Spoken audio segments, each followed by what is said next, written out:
everybody. 27 is past the half-year mark. And we're also in spring, but it feels pretty cold today, I must admit. So we'll do another month of online, because it seems like most of you prefer to be at home. I don't know how much happens there, but we still have the same amount of classes. We're not quite sure yet about the Saturday, but by the time I send a notice, I can confirm or not if the Saturday class is back. So let's start. We're going to start with the nerve soother, which I don't think I've done all this time, all those 27.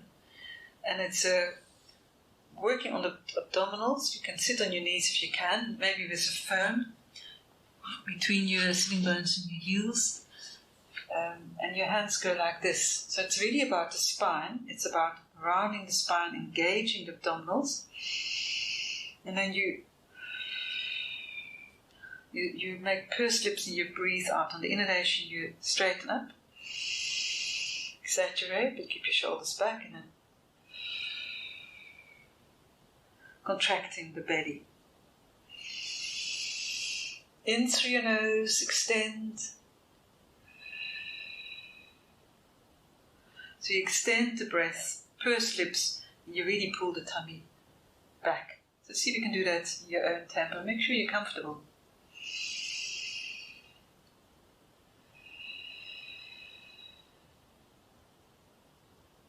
Feel that rounding of your spine.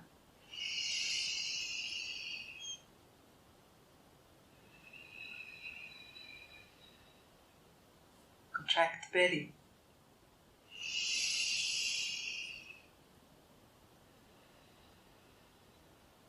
Slowing down, so that gives you that calming nerve release.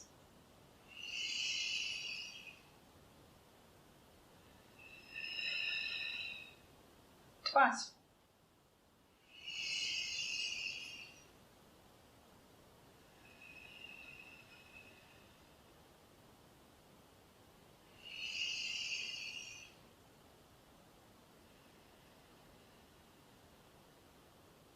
And just put your one hand to the other, the so-called hero posture. And just feel the energy flow in the whole of your body. Close your eyes. Feel the energy flow and relax for 2 more breaths.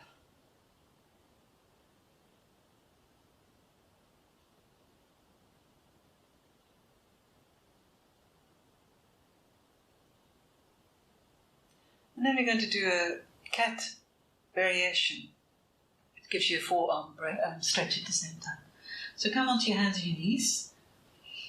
Turn your hands around. If you can, make it 180 degrees. And try not to hang in. You slightly pull back. Keep the fingers spread so you can press into your hands and your shoulder blades slightly down. As you breathe in, bring your chin, your chest up, your tailbone back, drop your belly slightly. As you breathe out around your back, still keeping your elbows straight, and bring your head between your upper arms, tailbone and tummy in. Really rounding the back, feeling the forearm stretch, going right into your fingers.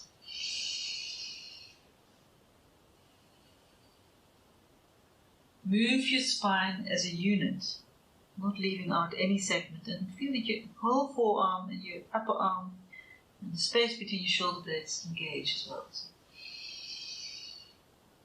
give more space to the vertebra.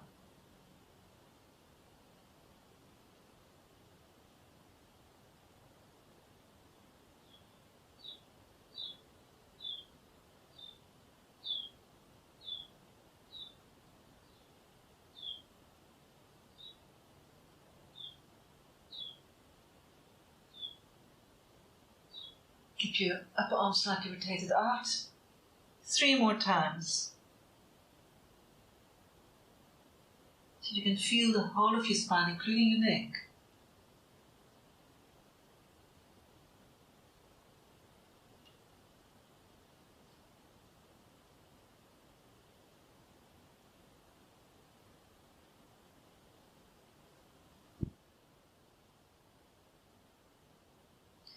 Now keeping your elbows straight, your shoulders slightly back and your upper arm slightly rotated, fingers slightly engaged, we're going to do some neck ones. So if you keep your shoulder blades, your armpits active and pulled away from your shoulders, it's better for your neck. Lift. And then keeping that armpit area active. Arms straight, shoulders back. Extend your neck into the crown, lift your chin. Still feeling the forearm, and then drop your head. And look towards your navel or your thigh. Extending, shoulders back. Shoulder blades down. Slowly go a bit further.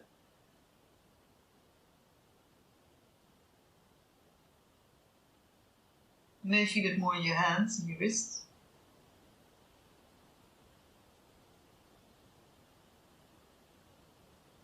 One more time this way.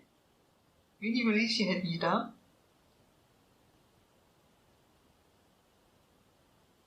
Keep the shoulders back. And then you can move from side to side. Keep the shoulders back.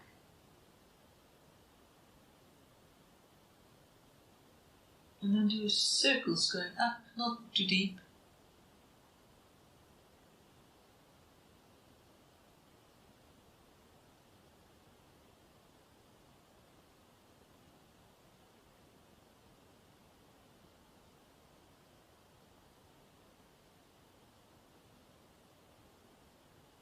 Pause the other way around.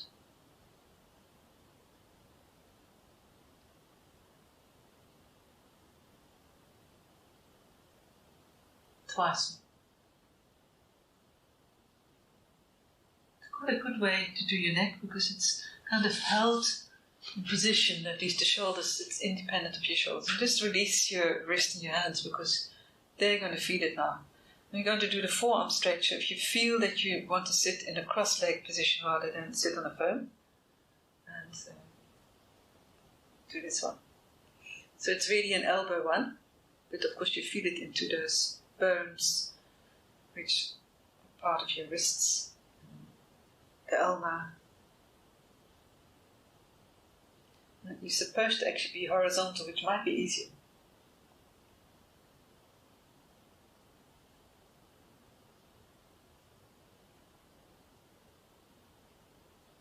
Slowly come back. Other way around. Try and have it horizontal.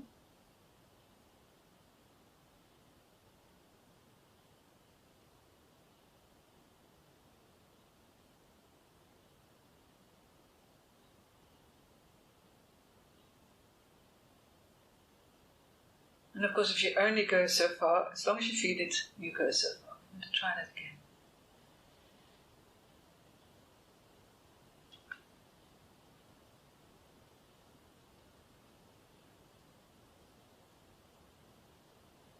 Try and keep your shoulder blades down.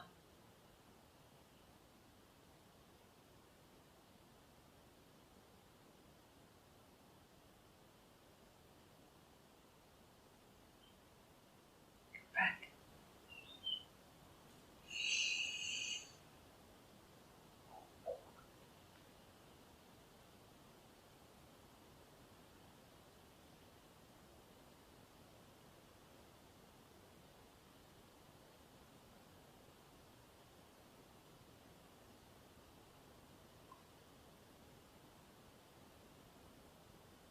I can feel that I haven't done that for a while. And just release your wrists. And we're going to do the Sufi grinds, which you also haven't done since the first lockdown class. So you put your one foot in front of the other and to warm up. See if you can go to the right, where your foot is in front. Keep your sitting bones grounded, particularly the left, the opposite one. It doesn't want to be grounded, you can pull it back. And then see if you can resist pulling back with your left sitting bone and come forward and drop your head. So you get quite a stretch in your shoulders, not so much your hip.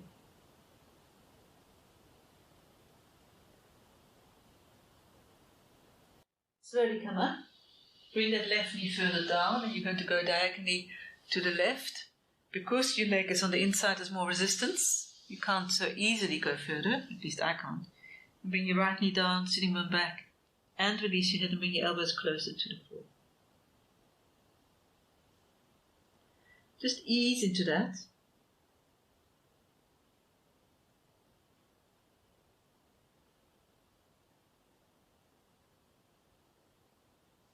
And then in the front, so sitting bone back.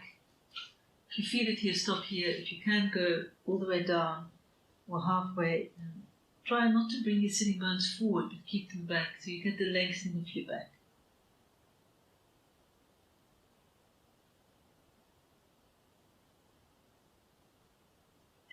And that you'll feel in your hips.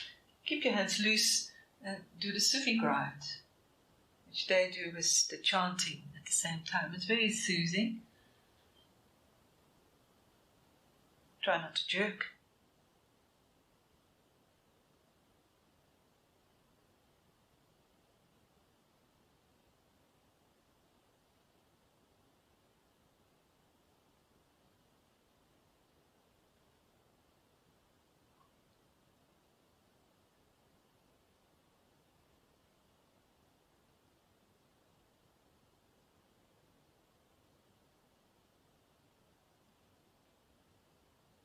And then, of course, the other way around, using the same muscles, the opposite way.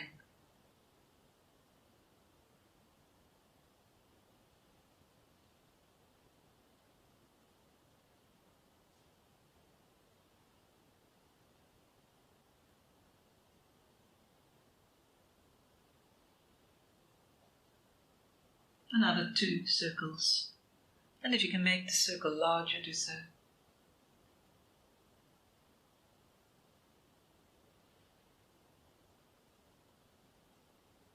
And of course we're going to do it the other way around, so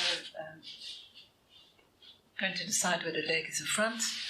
Keep your right sitting bone as far down as you can. So you take your lower back further out, and then bring your head closer to the floor, your elbow closer to the floor.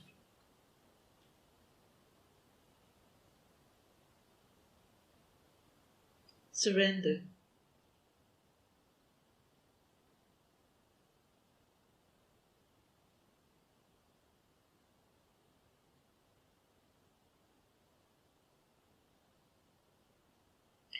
And come back. To the left. Now you get the resistance. So you can push the sitting bones back, release your head and bring your elbows closer. Left knee down.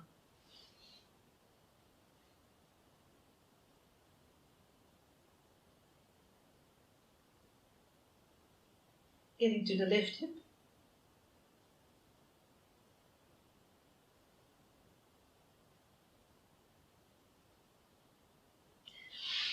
And then, of course, in the center. Take your sitting bone back, shoulder blades down, and see, the one side for me is always easier. Notice the difference and relax into it.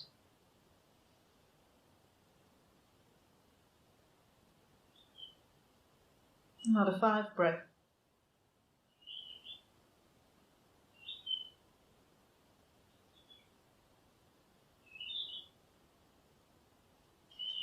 Back and we can do the Sufi grinds. Keep it smooth, as large as you comfortably can make it, you know, strain.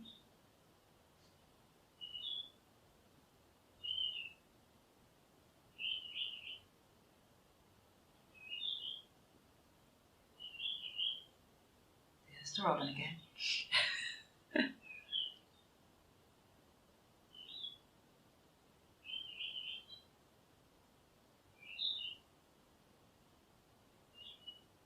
Twice more in this direction.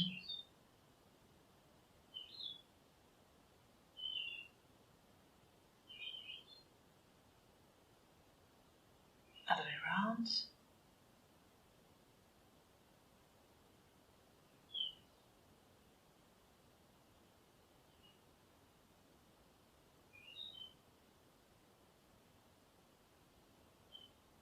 Feeling the resistance. You want to come to a place where you do feel a bit of resistance.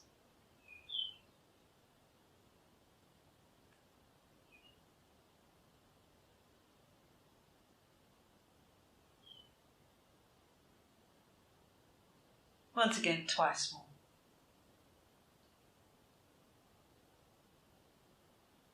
And then just release into a butterfly.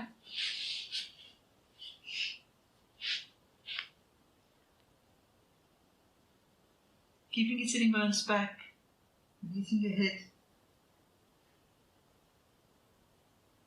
Of course, if your feet a bit more forward, it's easier to reach your feet. So it's different whichever position your feet are in.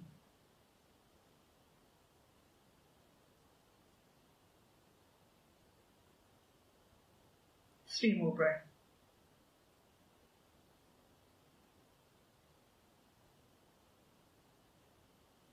And then shake your legs. So you're going to do some of the rights. We want to leave out the first one, which is the getting dizzy. But we'll do the neck one. You come onto your knees. You bring your hands against your upper thigh, and you draw your tummy in. And then see if you can slightly round your shoulders. Tummy in, pelvic floor slightly engaged. You feel the muscles at the top of your thigh and you drop your chin. Now as you breathe in, see if you can keep the tummy in, but bring your navel up, your chest up, your head up and back, and you rotate shoulders back. Feel the muscles engaging. Pause for a second. And then slowly come back to your starting position. So it's not a huge motion. Breathing in, but extends back. Always engages the neck in those Tibetan rites. And again, as you notice, this is a different Tibetan source. It's always with the breath. Their postures are always dynamic.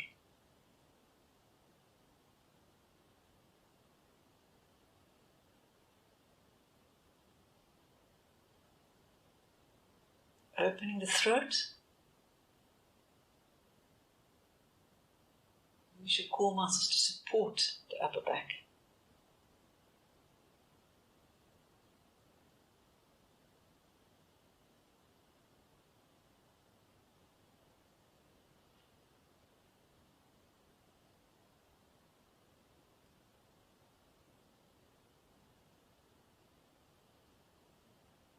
Three more times.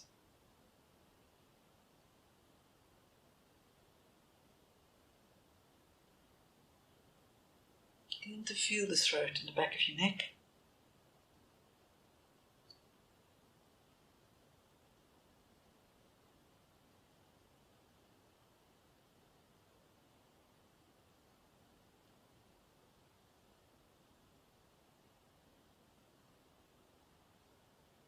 Good.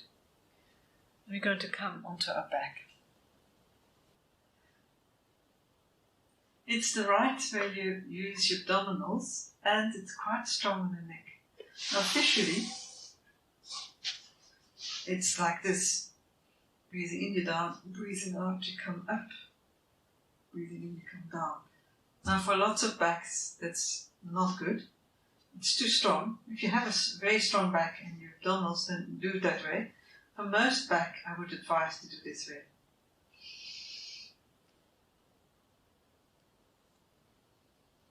Keep your shoulders released. Lift your head, those muscles are active. Totally release your back for that moment that you're down.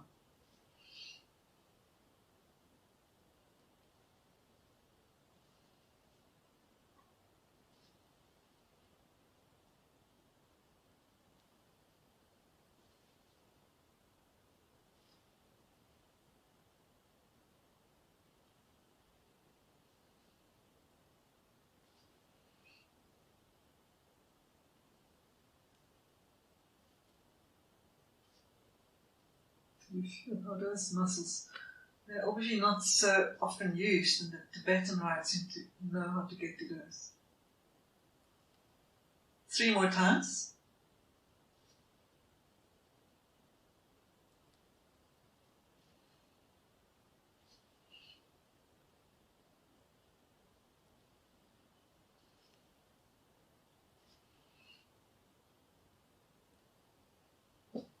Just release your head for a few times from side to side.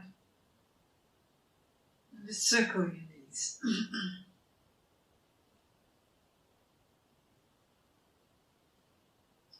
And then it's the Tibetan tail, as you call it.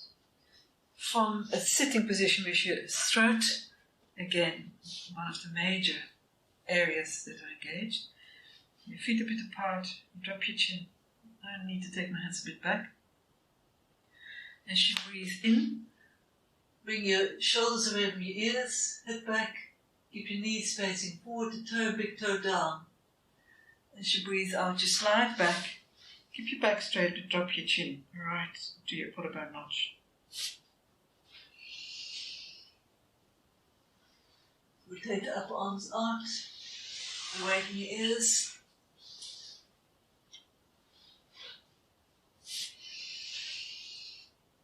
Lengthen, shoulders away from your ears, big toe down.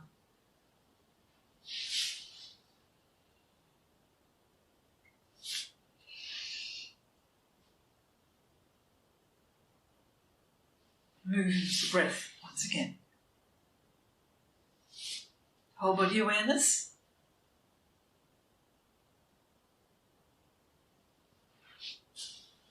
The big toe always wants to lift, press it down.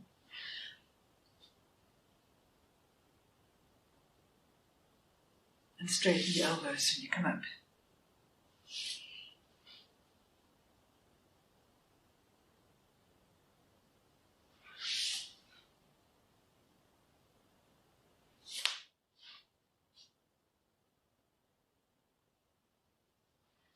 Once again, do it 3 more times.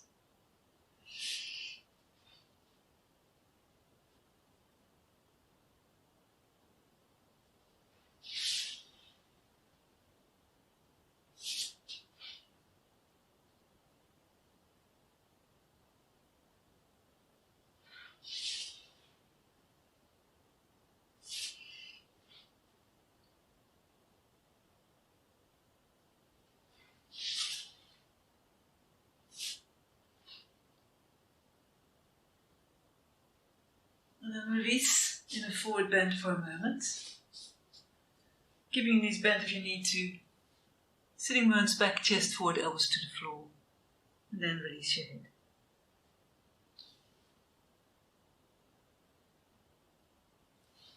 You can relax into it. 3 more breaths.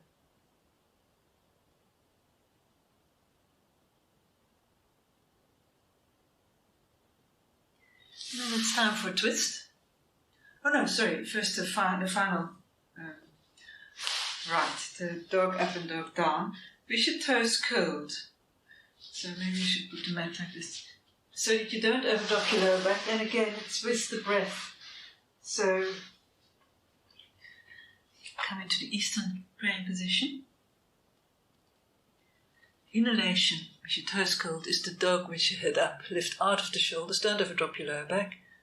Exhalation is the dog with your head down, looking towards your navel or thigh. So you call it a wave. Rotate the upper arms out. Press the palms back. Try not to hang. As you breathe out.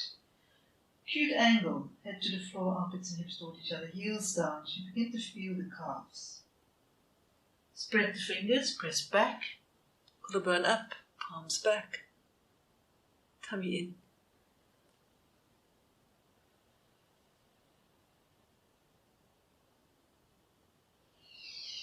Nice deep breathing, whole body awareness. Feel the spine.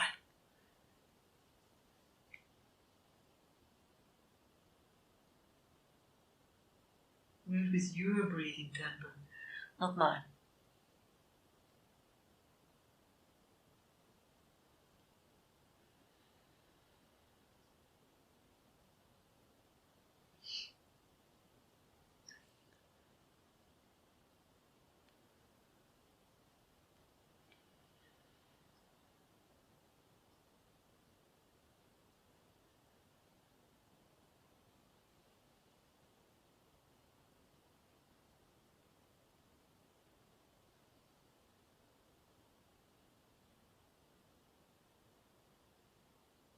Really can feel the spine moving from the one position to the opposite. Do 3 more times after this one. Strengthen your arms.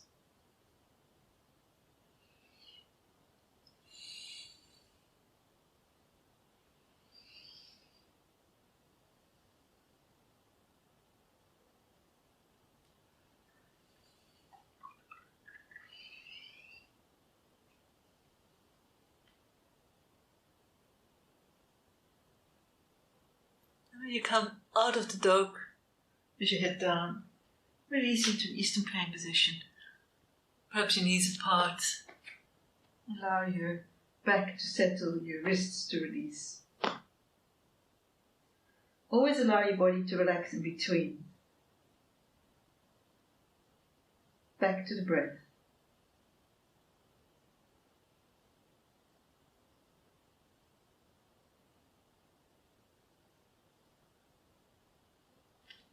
This is a good point to say here, that in yoga we've got this divergent focus, which means you're aware of your energy, your body, and you bring the mind and the body together with a more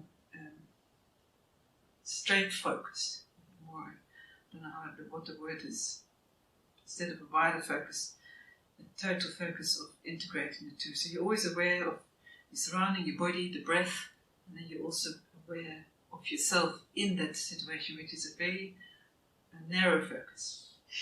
Okay, just to remind you of that, because we get sometimes lost in the divergent, wider focus. They sort of alternate, coming back into yourself feeling. I wonder if I should stay like this. You're going to now do a twist. You haven't done a twist yet. So it's going to be the one that you know well, that you haven't done for a while. Interlace your hands in such a way that you can have some space and bring your hands underneath your head with your elbows, if possible, on the floor, closer. So the wider you are, more likely you have your elbows on the floor, which would help. Armpits down, keep your feet and your ankles together, and your knees a little bit lower than your ribs. And then slowly moving your legs to the right, keep your left shoulder, if you can, the elbow on the floor. The moment your shoulder wants to lift, not when it lifts, but when it wants to lift, come back, press your inner legs together. Make it a smooth journey and ground your right shoulder. So I could go all the way down, but begin to strain, that shoulder is lifting, so I'm not going all the way down. And then slowly come back. Now the tendency is to jerk, particularly if you're bony like me. So try not to jerk, press your inner legs together. You really will engage the core and the transverse abdominals. Pressing the opposite arm, or at least the shoulder down. Slightly rolling your head from side to side. Feet together.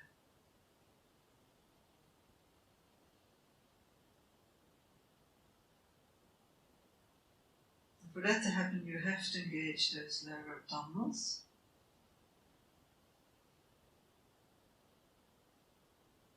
And the obliques, thigh muscles.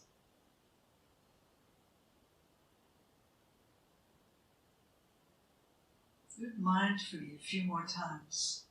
Without tensing your shoulders, you just ground them.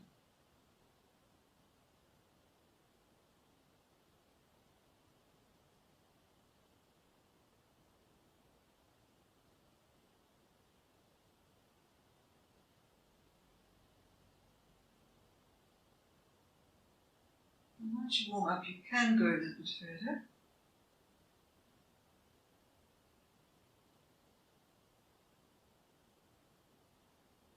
Make it your last dynamic sequence.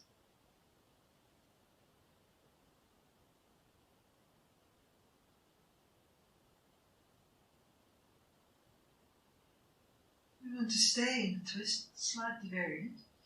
So bring your legs to the right, bring your left leg above the right one, and if you can, bring your arms out wide if you've got the space.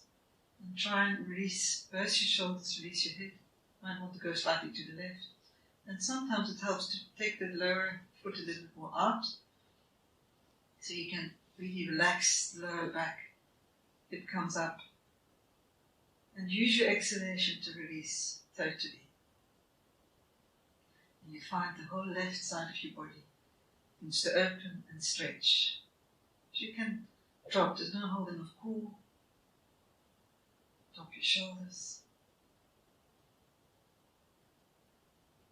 Really use the breath to get more out of the stretch. As you breathe in, and as you breathe out, you feel that the shoulders, your right leg drop deeper downwards.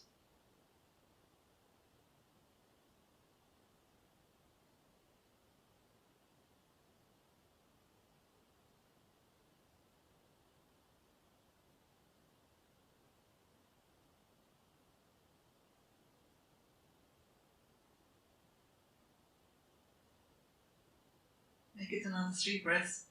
Allow that left side of your back, particularly your hip, to stretch and release.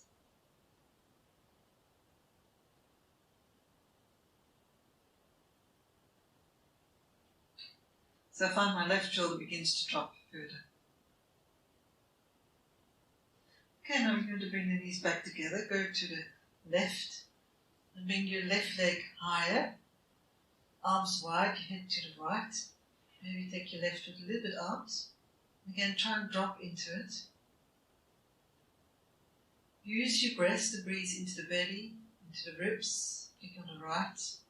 Allow the right hip to come up, with your right shoulder to drop, without lifting your chin. And keep doing that. Use the breath to open that right rib cage further.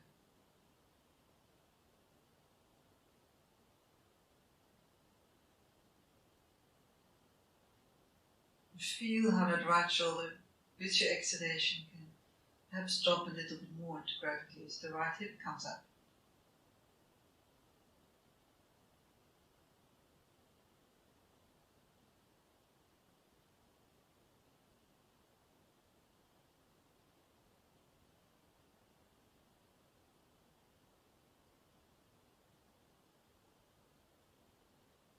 Slowly grounding a bit more.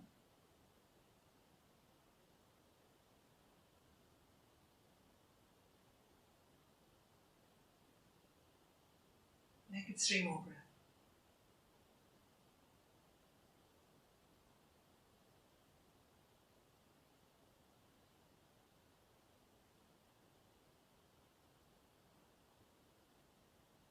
And then do a nice strong inverted stretch. Pulling up vigorously from the waist in both directions. Flex your feet, grow another inch. And then for a moment come into a lying down butterfly so you can center the lower back, lift and drop your shoulders. And just take a breath or 2 as you open the groin and settle your lower back.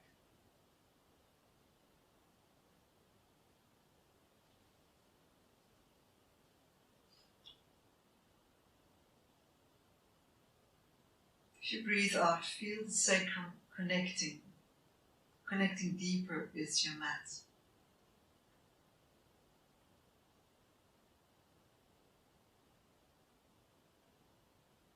Also become aware again of that divergent awareness, and yet how you hold it in your focus, your narrow focus.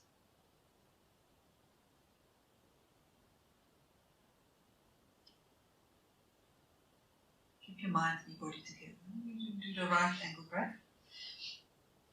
So you start like this, with your knees more or less over sitting bones, so your sacrum will drop. As you breathe in, make a right angle. Back of your hands on the floor, I keep my elbows slightly bent and flex the feet. And stay there for 3 breaths.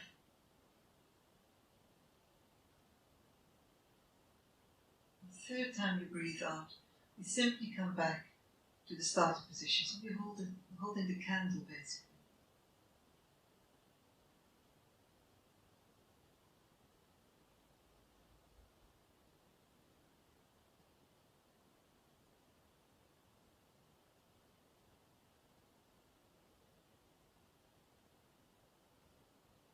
Slightly flexing your feet when you're up.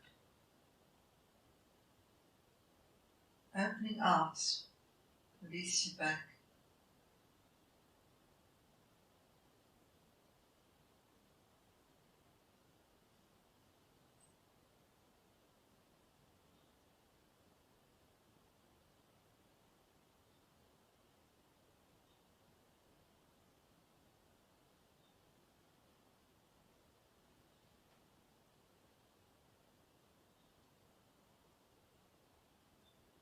Do it another twice.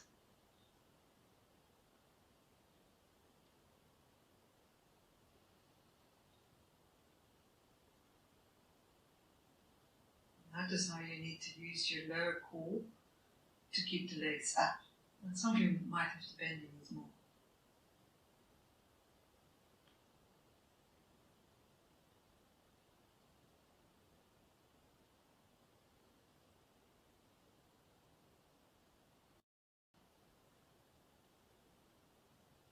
keep your feet on the floor. I'm going to do a bridge. Now, one way of doing a bridge is where you can wriggle onto your shoulders. So you keep your lower back a little bit off the floor, your feet parallel, comfortably close.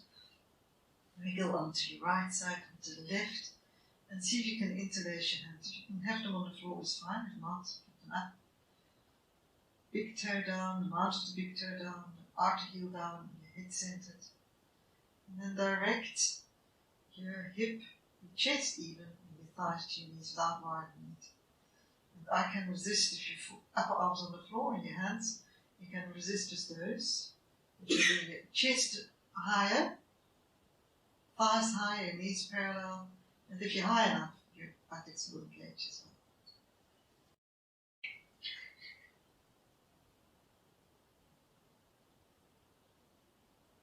Big toe down. And then release. Lift and release your shoulders. Allow your head to roll. I'm going to do that again. So make sure your outer feet are parallel. Lift your lower back a little bit and then wriggle onto your right forearm, upper arm and then left. Without dropping your chin, it's more the center of your head is really slightly pressed down. And direct and resist. Keep your feet centered. Probably your buttocks are tightened. So you can come a bit higher this time without dropping your chin, without widening your knees, big toe down, lift your thighs. Resist with your upper arms.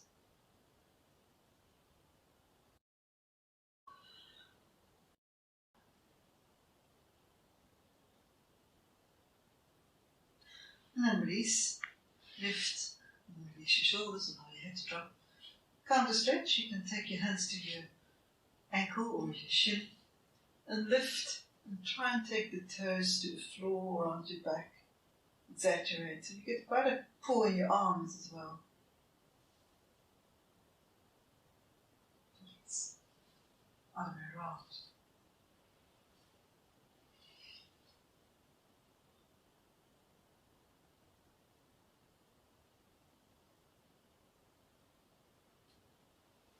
Let's roll back into a forward bend before we stand up. So sit as flat as you can if you need to bend your knees.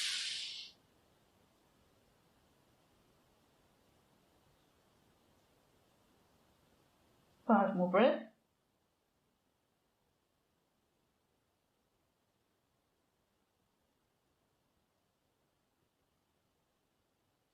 You feel the lengthening of your lower back. And maybe just shake, circle,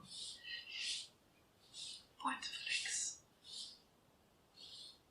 You're going to actually do a bit of a dog into lunges, into forward bend and step into the upright in that way.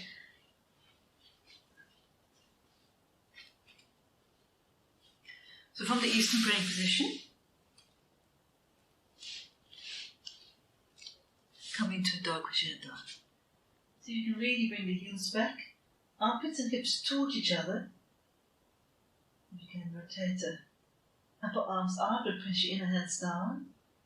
Hands and feet away from each other. If you can, press your heels back and your thighs back and head closer to the floor. So the whole back of your legs are beginning to lengthen. Your shoulder blades and armpits are down to your waist. Your elbows are straight. You look towards your thigh and bring your head closer. So it's a really good stretch. Everything lengthens if you do it properly. Now 5 breaths. Head released.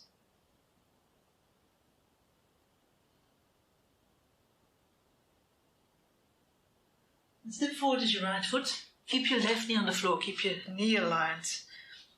And then see if you can come into what we call the crescent moon. Or just up, if that's enough. If you can, keep your hip forward. Bring your arms alongside of your ears. Tummy in. And open your chest. I slightly resist as my left leg. And then you're going to come back with your fingertips and your hands on the floor. Curl your toe. And find your dog with your head down and really lengthen again. You have a slightly rounded back, sitting bones in your hands. Rotate the upper arms outside, muscles to your waist, head to the floor. Press your thighs and heels back. You're going to do the same on the other side. Keep the knee over your ankle, drop your hip. Either just up Press into your front foot and come back. I'll keep my toe curled. Nice strong back bend. Back into your dog crescendo. Let the upper arms out. So now we're going to do the lunge. Either with your knee on the floor again. If you're quite happy without, then see if you can do it with your knee off the floor. Tummy in, come back. Press at your front foot. And come back into the dog crescendo.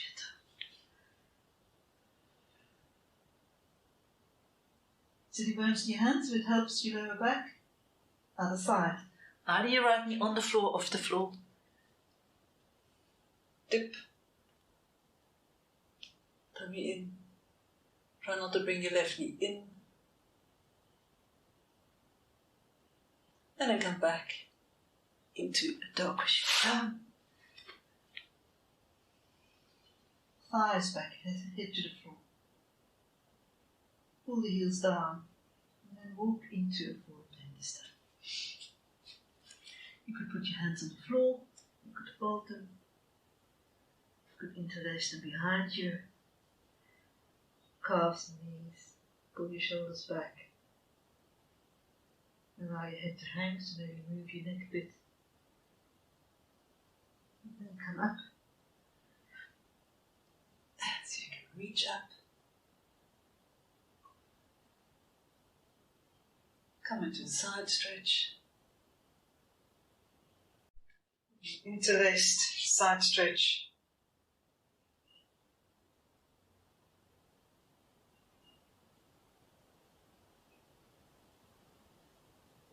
And then a twist.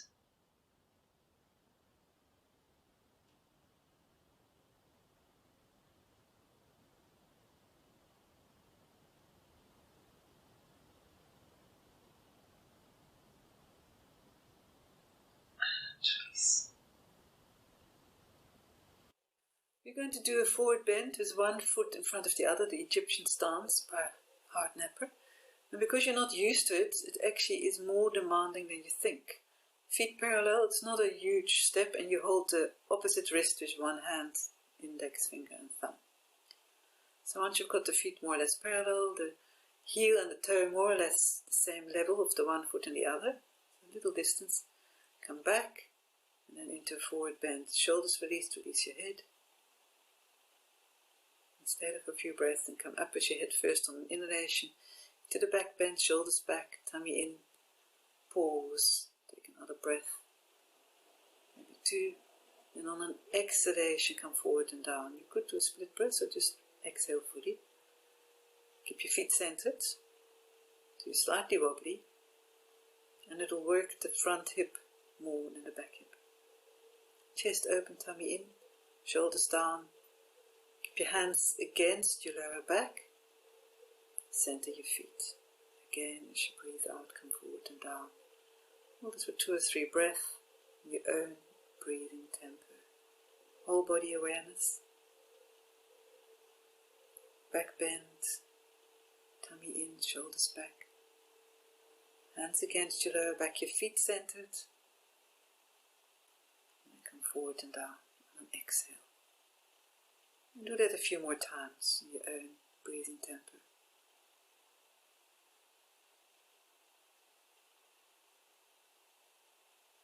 Keep that whole body awareness.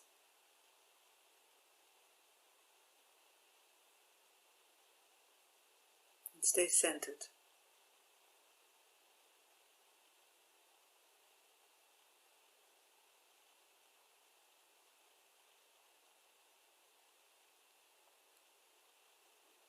The other way around. I think I'm a bit too wide, but I'll correct it in a moment.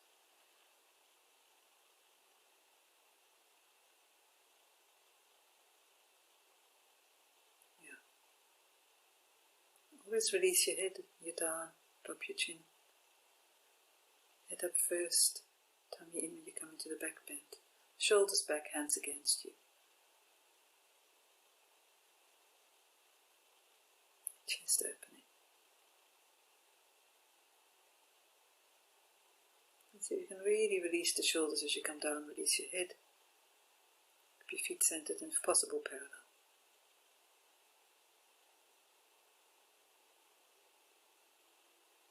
It's slightly wobbly because of that uneven stance and your eyes are not used to it.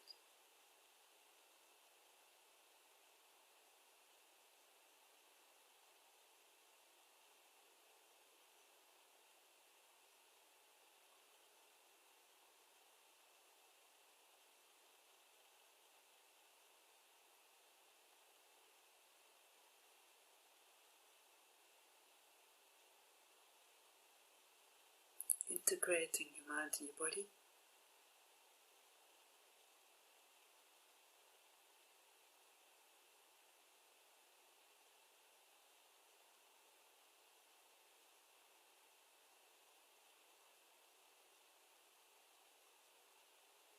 Mindful of the spine.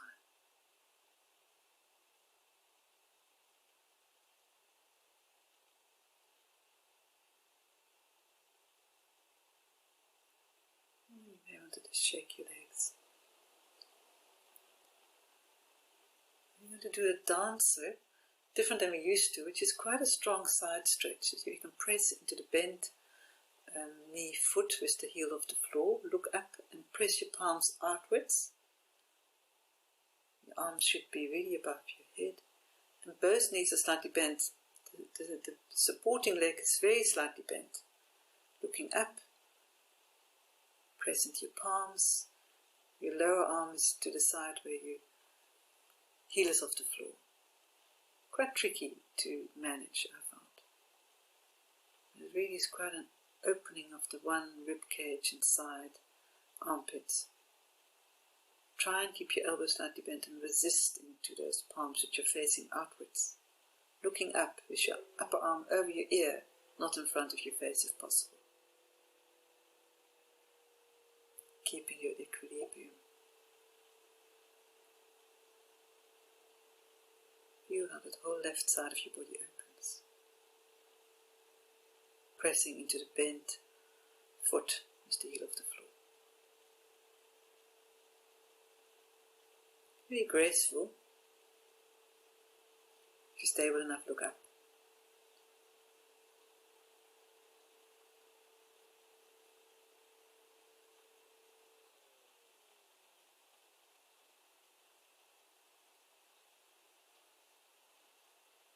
Right over left.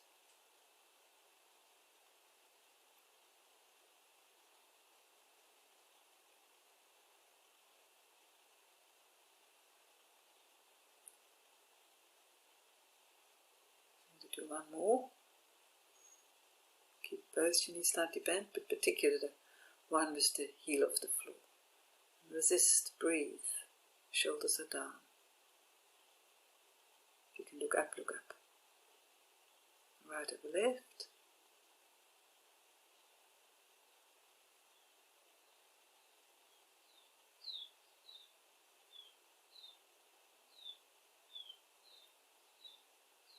Just release into a forward bend, maybe your feet a bit wider. Allow your shoulders to release. Release your head. If you prefer, your knees slightly bent. Always release your neck. Come up as a rounded back into an inverted stretch.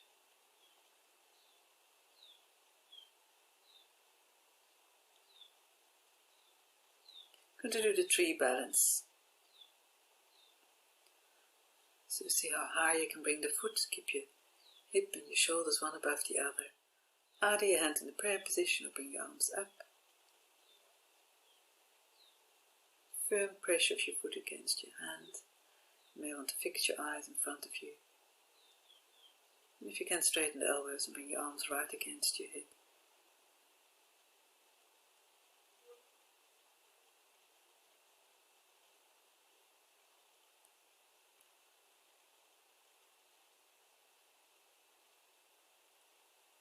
Keep that focus. Extending that upper region of your trunk, thoracic region.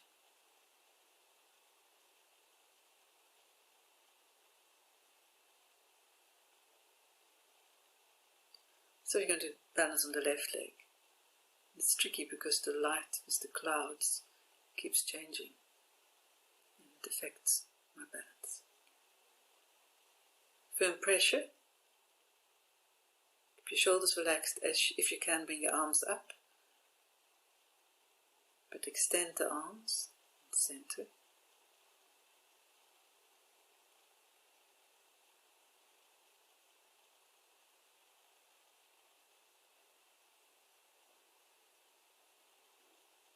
And if you lose it, then go back into it.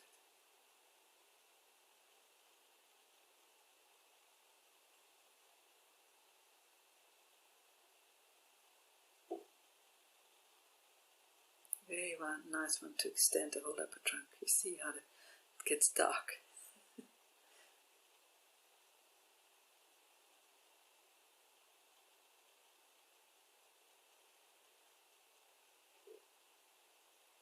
Now we're going to do a variation. If you find that the variation impossible, which you may, if your hips are not so loose, then do the same one again. If you can, then try and bring your left foot into your right hip, and I'm taking my left hand to my left foot and bring the arm up, and you can come forward, or you can take your left arm into the right elbow behind you. If you can't come forward, maybe do it next to a wall so you can walk down, keeping that foot inside of the right foot, inside of the left foot, inside of the right hip, and come back up into that original position. If you can, holding your left foot with your left hand, right arm up, but don't do it if you can't do that. I can only do it properly or easy on one side, so I will demonstrate the other one on the other side now. Okay, see if you can get the right foot into the left groin, and then bring your right hand in the elbow behind you, so take your left hand arm behind you, and then straighten up, shoulder blades down, and you may want to stay up. If your foot is high enough, if it's on top of the thigh, it's going to, like mine is actually a little bit low, you cut off your blood supply and it doesn't feel very nice. Then don't come down, stay up.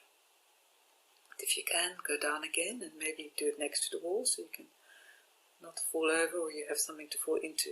Then come back up. It's tricky.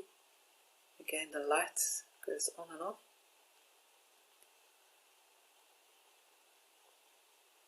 And I seem to have had enough. Okay, so 2 trees.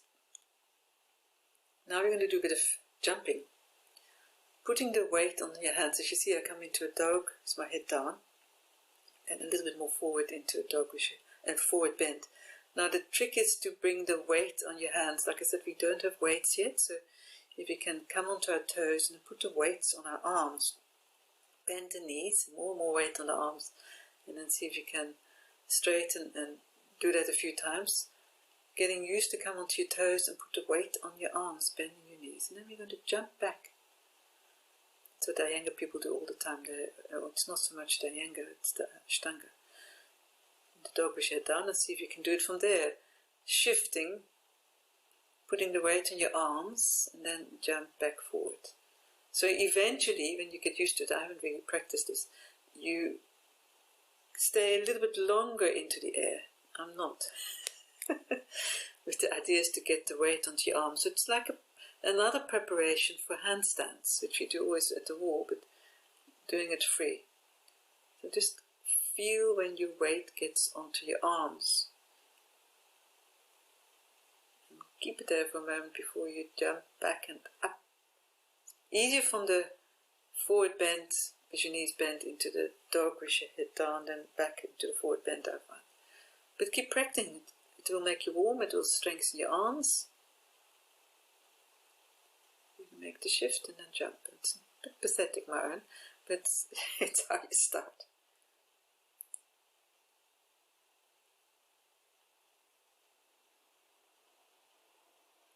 Yeah, it's better, easy. You can see it's easier to go back, more effective. Keep doing it.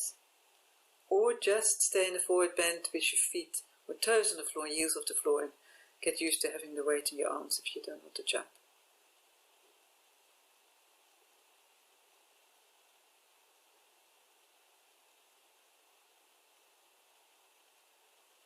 taking a few breaths in between.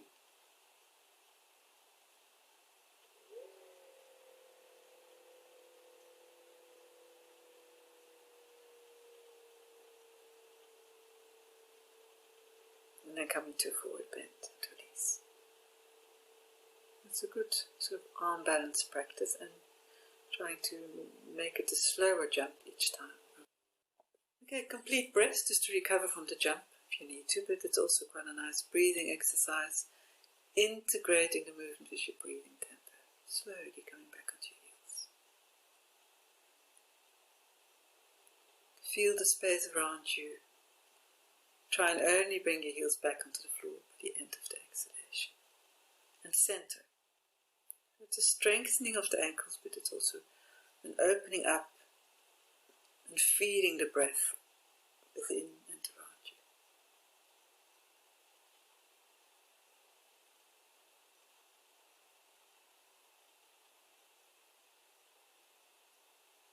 And we're going to also do it with our eyes closed, which is actually not so easy.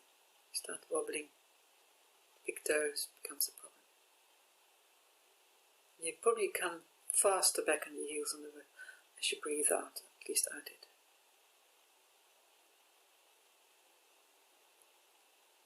Moving into space, keep it relaxed. Feeling the balance from inside out. Very different experience when your eyes are closed.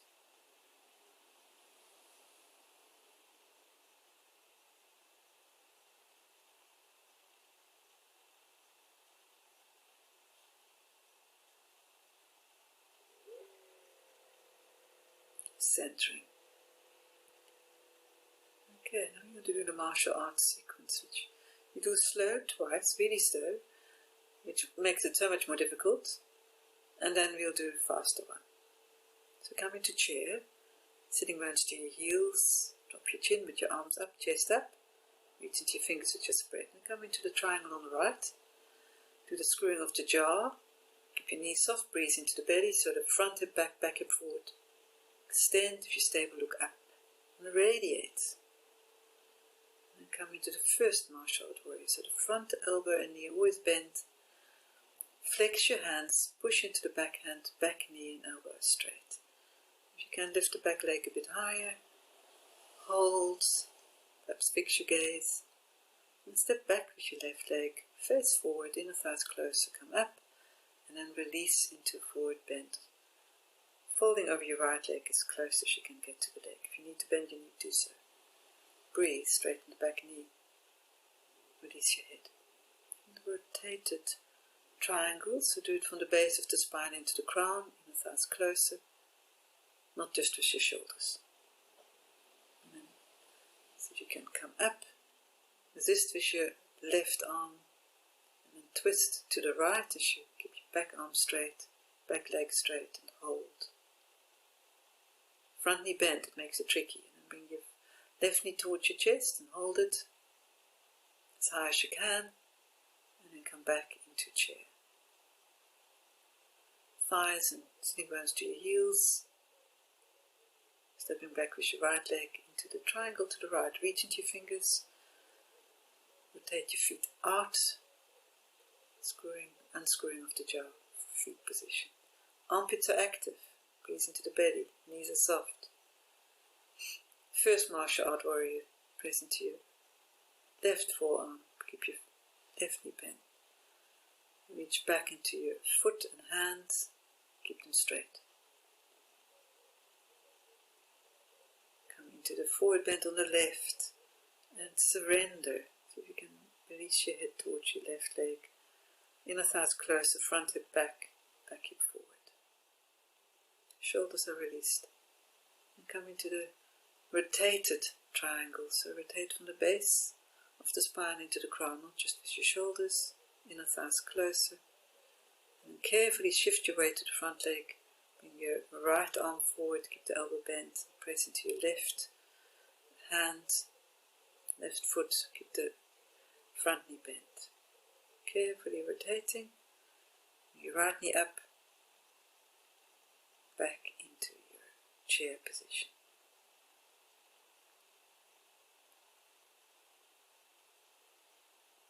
We'll do it again. So the left foot back, Trikonasana on the right, strong in your feet, breathe into the belly, broaden your shoulders, armpits down, and then come into the first martial art warrior. Shift your weight, keep the front knee bent, resist with your hands, creating more space.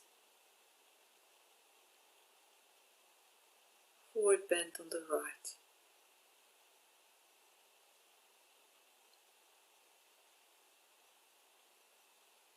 Breathe, head closer to your front leg. Do a rotated triangle from the base of the spine, not just your shoulders. Inner thighs closer, extend into the ground without dropping your ear. And then the rotated martial art warrior. So balance on your right leg, straighten the back knee, right knee is bent, and then slowly rotate. Pressing into your hands, bring your hands in front of your chest, left knee up, center,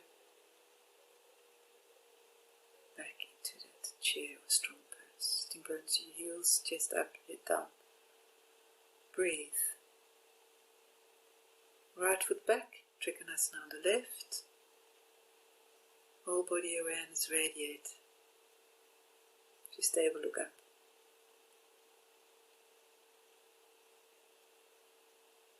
First martial art warrior. Push your left arm forward, press into your hands which face outwards, spread the fingers.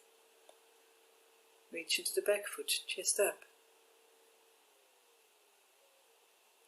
Forward bend on the left, inner thighs closer. Work at it. Release your head. Shoulders are back.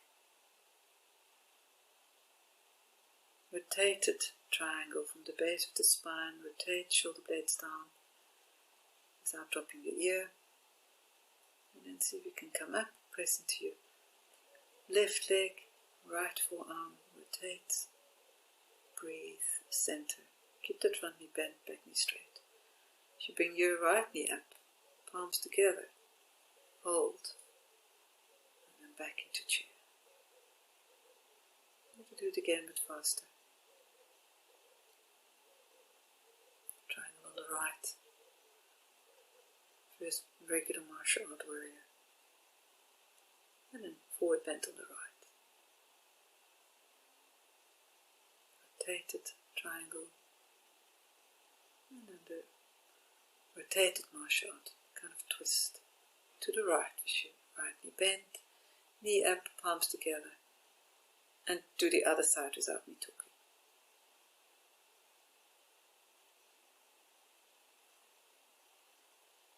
Move with the breath.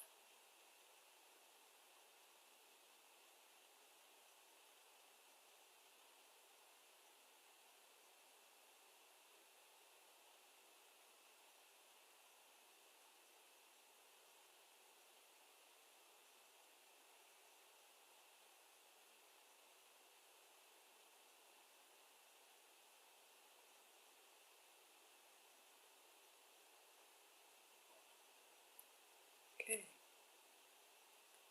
Oh, it's good for the core, that one. So we're going to do some hip stretch. You're going to hold it a bit longer. You can use the forearm. If you can do the forearm parallel, it's better for your shoulders, but I know for a lot of people it's easier to do it like that. I'm going to try and do it. I'm going to show you what I'm going to try and do it like that. But come forward first, slide your back knee away. That front knee needs to come in, it wants to do that, so your front foot is centered. And if you can do it like this, you do it like that. If you can come onto your forearm or even this way, better if you can get the shoulders open and lift your chin. See if you can curl your toes and bring the back knee off the floor, shoulder back, and press that front leg against you. So you want to extend, pull the back heel away, bring your front knee against you, and then breathe. And if you can, dip a bit more so you get the stretch stronger. And breathe and hold. Keeping that front knee against you. And breathe with it and hold it, center the front foot. Press the back heel away, keep your shoulders back. Divergent focus, so your whole body, the energy flow.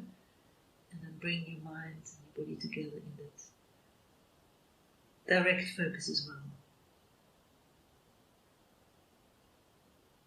If you're sensing and focusing that way, you're out of that analytical mind into a deeper state.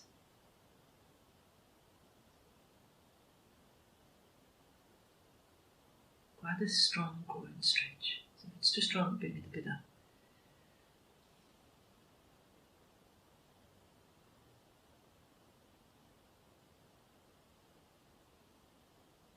Another 8 breath.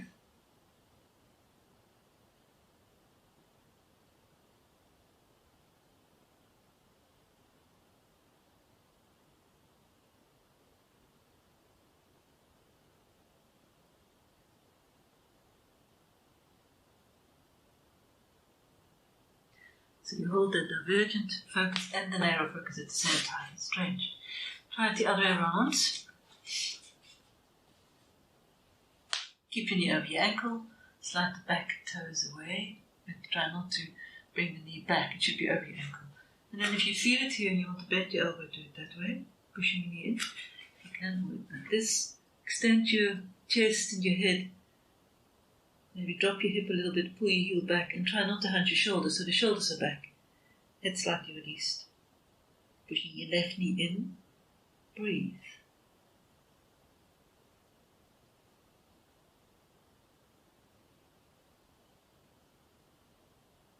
Try and straighten the back knee, front knee against you, shoulders back. Whole body awareness, energy flow. And keep the sensations in your mind's eye, the narrow focus.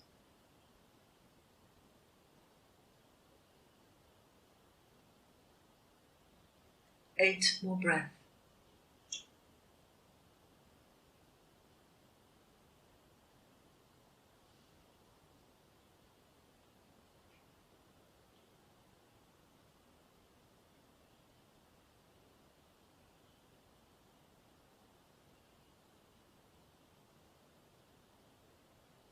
Drop your knee, your hip might be screaming by now, so release it.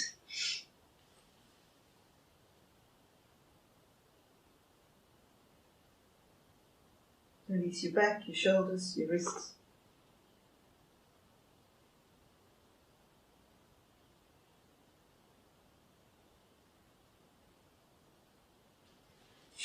I always try and think of other things to do than weights, because you're still not using weights, and many of you have no weights at home.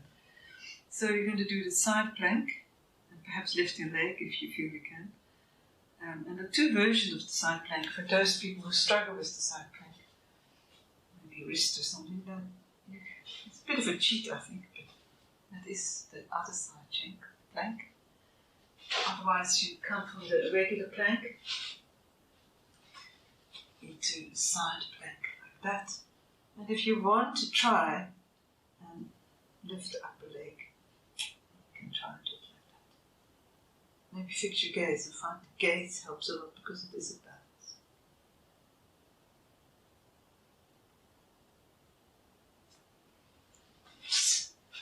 And of course the other way around. So, easy side plank. It just really doesn't take much weight. So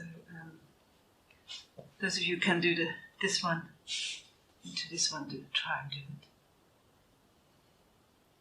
And if you want to lift and not fall, be careful.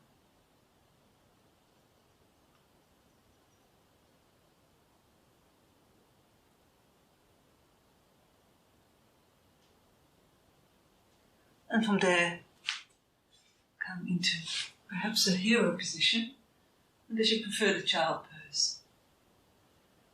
And just relax for a moment. Now these 2 will have warmed you up for the next one you're going to do, but take a few breaths in between. And the next one is one of those twists you get to the thighs. It's a really good quad one. You can do it with a straight arm or forearm. And the most important thing is not to rest on your patella. So if you've got a towel or a pillow, then use that. So you remember it, you recognize it, and you might not like it. So put your left knee as far back as you can. I bend it in such a way that I'm not on it. I'm just above it, so I don't feel it. You can take your right hand to your left foot and slide a bit further down. Bring this knee in. If you can, come onto your forearm. And then really it is about rotating from the tailbone into the crown. Pull the foot closer if you want to, so you get that thigh stretch.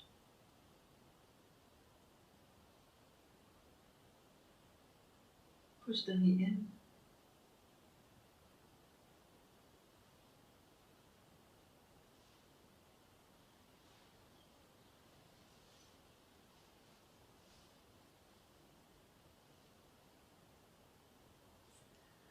And of course we got to correct it by even being out and do the same on the other side. So I'll keep your elbow straight, drop your knee, come onto the area above it. And if you can do it this way, or some people put a foam under here or a pillow. It's always slightly different to one side, so if you can pull the foot in, rotate, bring the right shoulder in, left shoulder high, but try and rotate from the base of the spine. Keep that left knee in and feel the stretch. Front foot centered, rotate. Knee in.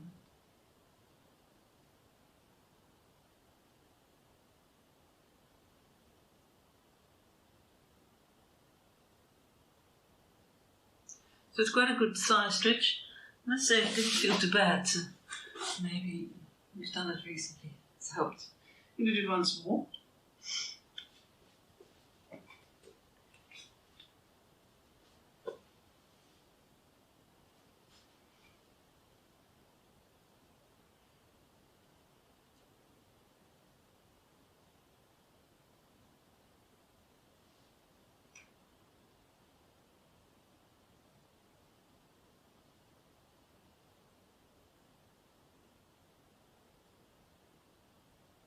You feel yourself releasing into it, so it is effective.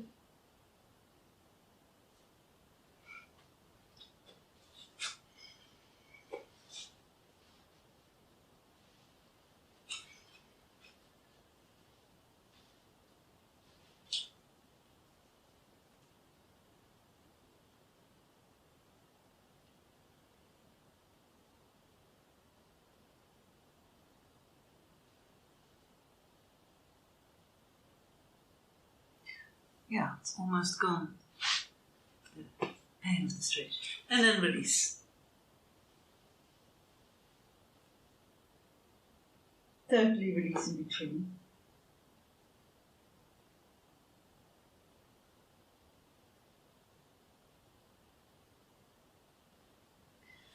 Okay, now you've nicely warmed up your thighs, so you can do the bird. So come onto your chin. You need forehead and catch your feet. You can do it from the inside to outside, you can alternate.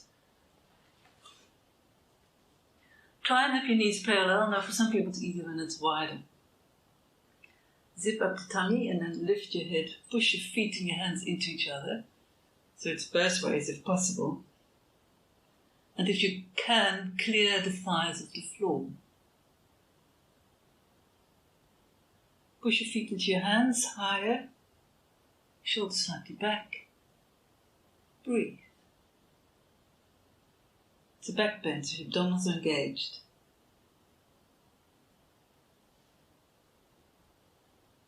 And for a moment, come onto the side of your face, drop your feet, round your shoulders, elbows bent, flop your wrists. Allow your back to relax in between. You can do it on the inside, maybe try that. It was good to say. Chest up, tummy in, direct your feet to the ceiling, shoulders back. Breathe. Higher.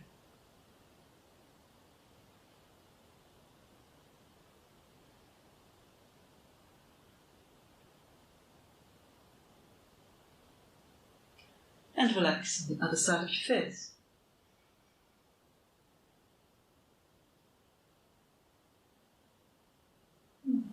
You can do it the third time. If you can take hold of your ankles, you might be able to get a bit higher.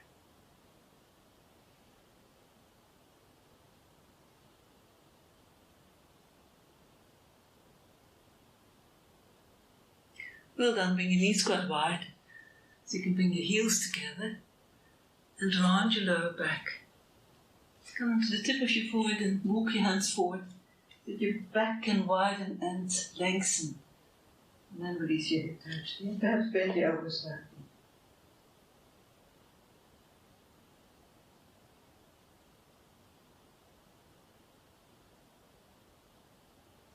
Now keep your knees a bit closer and try and imagine that your sitting bones are more or less over your knees, so it's difficult to feel. Don't go too far. And then come onto your forehead. Drop your chest, elbows on the floor, feet flat, and try and drop your chest closer to the floor so your shoulder blades come further back and down. Sitting bones up.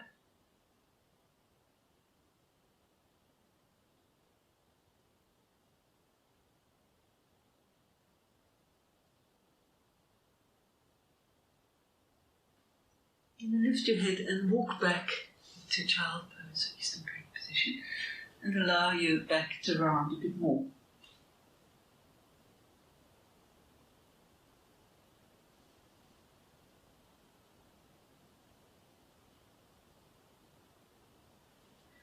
And then there's the V-knee one, which is very different for different people. Some people can go back, some people need to keep one leg straight because they have a knee problem. You can sit on a foam, a book, or a pillow. I mean, I'm just going to sit between my knees because I'm quite comfortable that way. You could go back. I know some of you are very comfortable going back and do so. You tend to have a bit of a hollow back when you go back, so maybe put a foam or pillow under your head. Then the hollow can slowly settle a bit more. And you can bring your one hand into the other.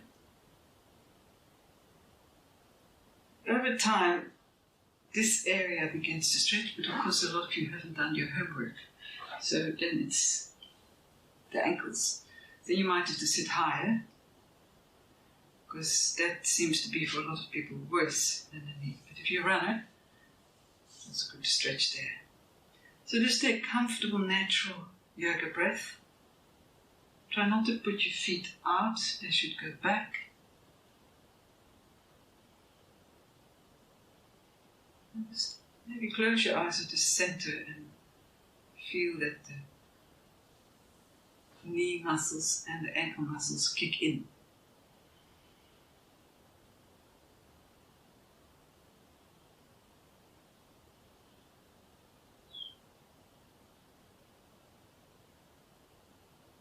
And observe the shift, feel it.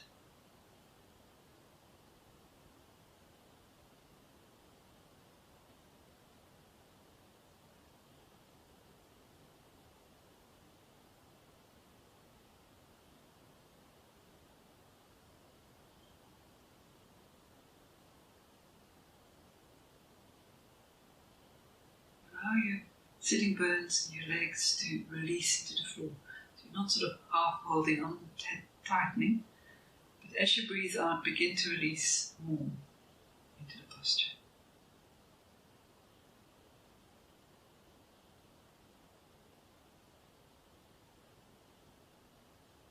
Keep that whole body awareness. You're able to close your eyes.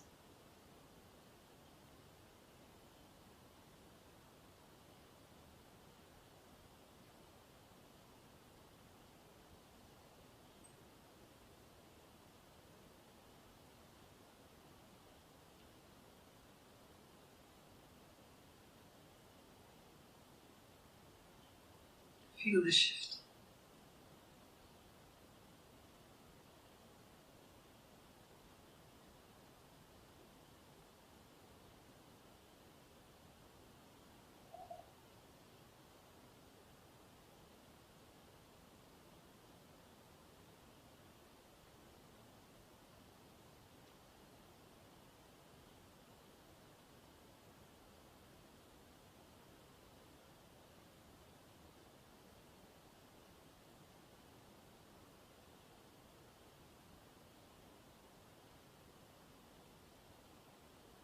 should be kicking in. Do another 12 or so breath.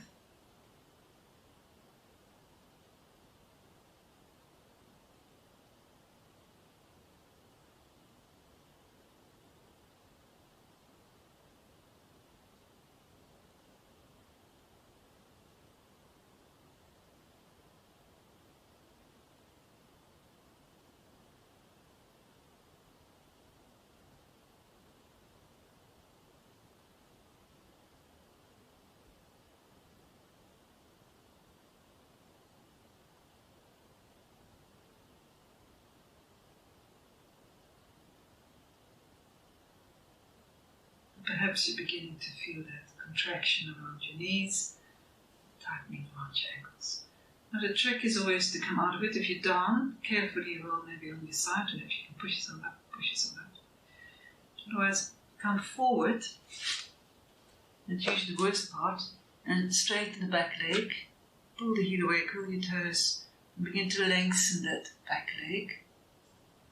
The nerves begin to extend and the blood flow comes back. That's what happened. The blood flow is stymied a bit. The right heel back. And perhaps just rub your knees. Just rub your knees. And once you feel you're fine, just end with a forward bend of your choice. If you could bend your knees, you could even do the cobbler. Then release forward and down. Sitting bones back, chest forward. Press the back of your calves down. Release your head. Chest forward, sitting bones back. And slowly ease forward and down.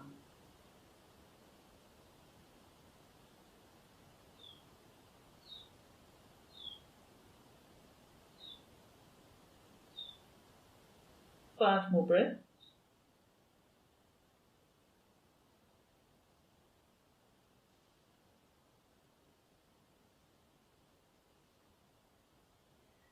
You can put on your things you're going to do sitting, the withdrawal of the senses, pratyahara,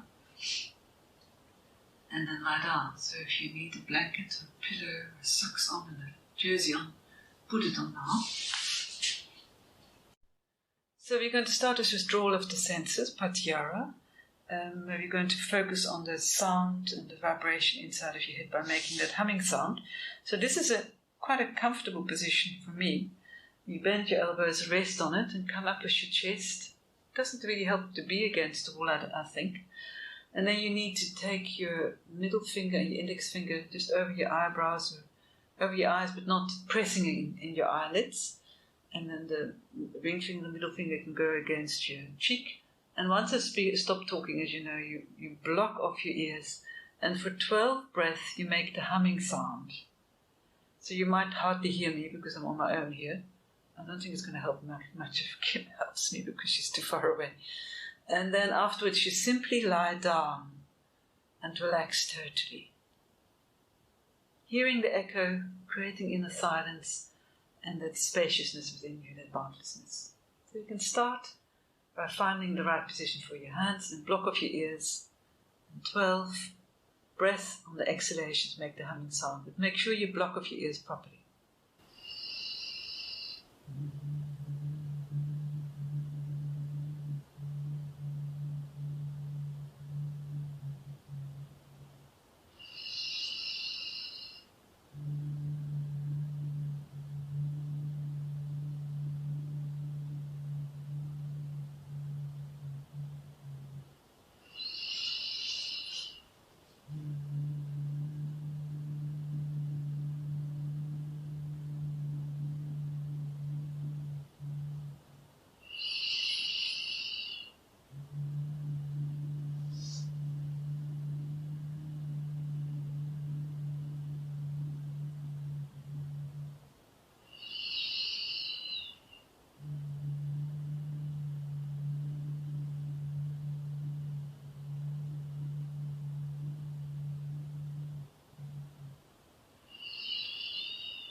Stay with the echo.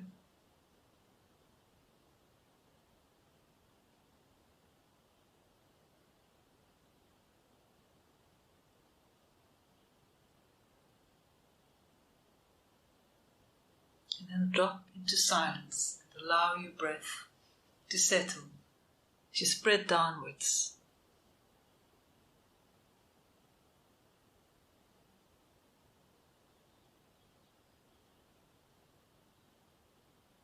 See if you can transcend the thinking, chattering mind to the witness state. Filling yourself with an elevated emotion, a sense of gratitude, contentment, peace or love. And feel that largeness and the depth of your true nature. Stay present with it in a deeper sense of wholeness and silence.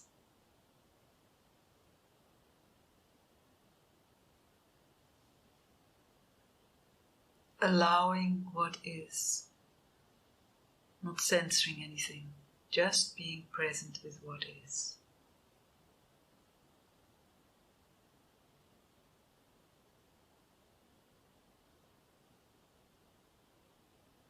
Having a sense of renewed self-beingness.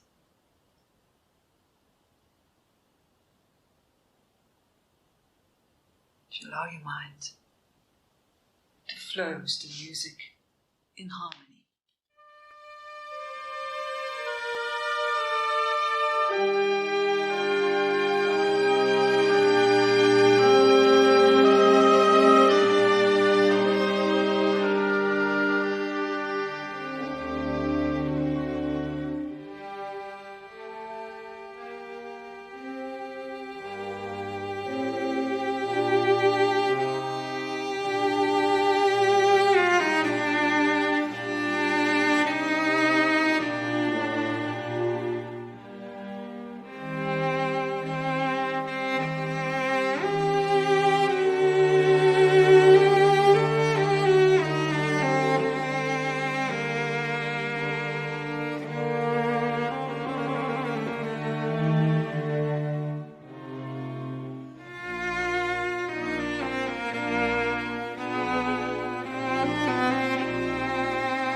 Begin to feel your breath, other sensations in your body. Close against your skin. And then open your eyes and become aware of the textures and colours that surround you. Beginning to move your fingers, your limbs, toes. Feeling the floor pressing against you and perhaps rolling onto your side, or bring your knees to your chest. And then once you're ready, come back into a sitting position. Having accomplished another yoga class. Well, I hope spring will arrive soon, because today it's pretty cold here, and I think for the whole week. Thank you for your support. I hope enough of you are practicing, and we will be back next week. Have a good week. Namaste, Marjolijn.